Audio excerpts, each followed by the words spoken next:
ऐसा क्या हुआ कविता के साथ जो वह बेचारी अपने ही परिवार पर बोझ बन गई। कविता की दुख भरी कहानी। कविता अपने माता पिता की बहुत लाडली थी। 3 बड़े भाइयों की बहन थी। कोई भी चीज़ मांगने पर उसी वक्त सामने हाजिर हो जाती। पूरे घर में रौब था उसका। पूरे परिवार और नौकरों पर राजकुमारी की तरह हुक्म चलाती थी। कविता का स्कूल में भी पूरा रौब था। वह बड़े घर की लाडली जो थी। उसने कॉलेज में दाखिला लिया। उसके ठाट बाट, बड़ी गाड़ी, आना जाना, हर दिन नया फैशन देखकर हर कोई उससे दोस्ती करना चाहता था। थोड़े ही दिनों में उसके बहुत से दोस्त बन गए। पूरे कॉलेज में अब उसकी अपनी एक पहचान थी। इन दिनों उसके घर में एक रिश्ता आया। खानदानी लोग थे और पापा की पुरानी जान पहचान थी। कविता के साथ कोई ज़बरदस्ती नहीं थी, पर कविता ने फिर भी हाँ कर दी, क्योंकि वह अपने परिवार से बहुत प्यार करती थी। वह जानती थी कि वह लोग उसका अच्छा ही सोचेंगे। लड़के का नाम राज था। राज काफ़ी पढ़ा लिखा और समझदार लड़का था। ससुराल वाले भी बहुत अच्छे थे। ससुराल में भी कविता की वैसी ही जगह थी जैसी कि मायके में।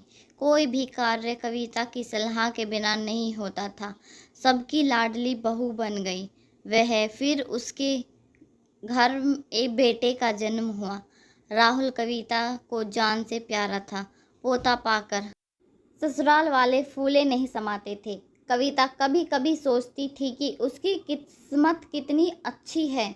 उसका हर कोई अपना उसे कितना करता है। चाहे जीवन में कैसा भी समय आए, मेरे अपने हमेशा मेरे साथ हैं। मैं कभी अकेली नहीं हो सकती। कितनी खुशकिस्मत हूँ मैं। पर शायद कविता की खुशियों को उसकी अपनी ही नज़र लग गई। एक दिन वह मायके जाने की जिद कर बैठी। राज को बहुत काम था, लेकिन वह फिर भी उसे ले गया। रास्ते में उनकी गाड़ी अन्य गाड़ी से टकरा गई। कविता, राज और राहुल बहुत बुरी तरह जख्मी हो गए। काफ़ी दिनों इलाज के बाद राज और राहुल ठीक हो गए, लेकिन कविता पूरी तरह ठीक न हो सकी।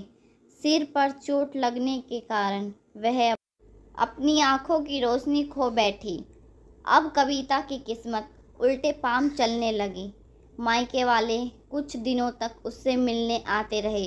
फिर कभी कभार फोन करके पूछ लेते कि अब कैसी हो। धीरे धीरे यह सिलसिला भी कम हो गया।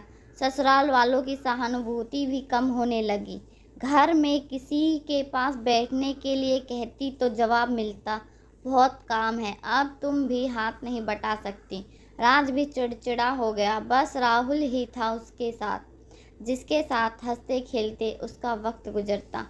एक दिन कविता के हाथ से कुछ सामान गिर गया, जिसकी वजह से राहुल को हल्की सी चोट लग गई। कविता के सास ससुर ने राहुल को उससे अलग कर दिया कि कहीं उसके ना देखने की वजह से बच्चे का कोई नुकसान ना हो जाए। कविता अंदर से टूट चुकी थी। एक दिन उसने सबके सामने मायके जाने की इच्छा रखी, तो राज उसे तुरंत मायके छोड़ आया, जैसे कि वह भी यही चाहता था। लेकिन राहुल को उसके साथ नहीं भेजा गया। कविता कभी राहुल से दूर नहीं रही थी, पर अपनी कमी के कारण उसने ज़्यादा बहस नहीं की।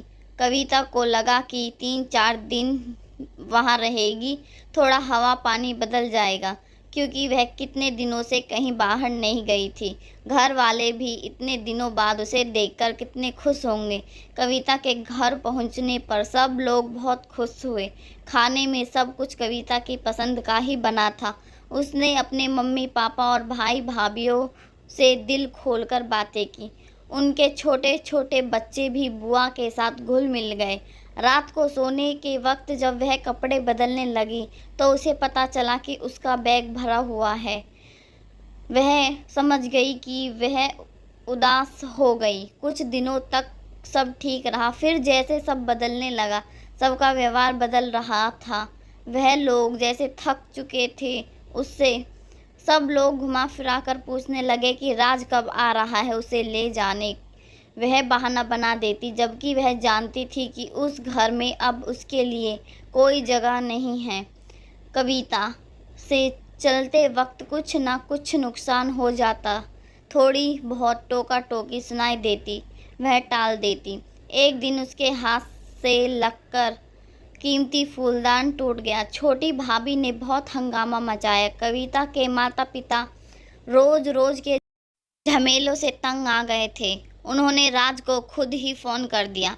राज कविता को अपने घर ले गया। कविता को अपने परिवार वालों से उम्मीद न थी। जिस कविता के कहे के बिना घर में एक पत्ता नहीं हिलता था, उस घर के लिए कविता अब बोझ बन चुकी थी। राज के ससुराल आते वक्त वह बहुत खुश थी, क्योंकि वह अपने घर जा रही थी, अपने जिगर के टुकड़े राहुल के पास। परंतु यह खुशी कुछ पल की ही थी। सारा बंदोबस्त पहले ही किया हुआ था। कविता को सीधे ऊपर वाले कमरे में पहुंचा दिया गया। राहुल से दूर रहने की सख्त चेतावनी दी गई। एक कामवाली लता को उसकी जिम्मेदारी सौंपी गई, जो उसके खाने पहनने जैसी ज़रूरतों का ध्यान रखती। कविता ज़्यादातर चुप ही रहती, कभी कभी कामवाली लता से थोड़ा बतिया लेती। उसके जरिए राहुल का पता चल जाता।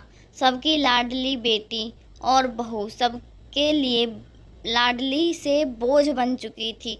मैं आशा करती हूँ मेरी कहानी आप सभी को अच्छी लगी होगी। धन्यवाद।